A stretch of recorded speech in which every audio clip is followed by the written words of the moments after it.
YouTube үзэл байж байгаа юм те.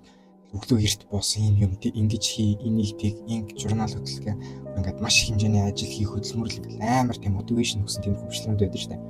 Яг ингээл яг тэр нөхцөл байдлаар би ингээд тухайд бодоод л амар ихтэй эрт тосгож хичээгээл амар олон юмнууд хийгээл те журнал хөтлөл ихтэй янз юм хийгээл амар ингээд юм хийгээд байсан л та. Гэтэ ингээд яг үнийг хэлэхдээ болоогүй.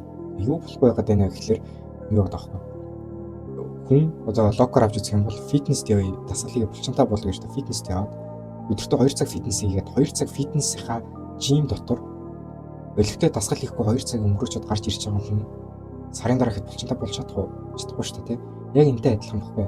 Арилжааны зах зээл дээр чи 1000 хэд дээрт босоод чи 1000 чартны ард суугаад үр дүнтэй шинжилгээ хийж үр дүнтэй цагаа зарцуулахгүй бол чи хэдэн жил трейд хийсэн байх ч хамаагүй чи мөнгө алдсаар л ах болно ойлгомжтой. Тэрийг л ойлгох хэрэгтэй.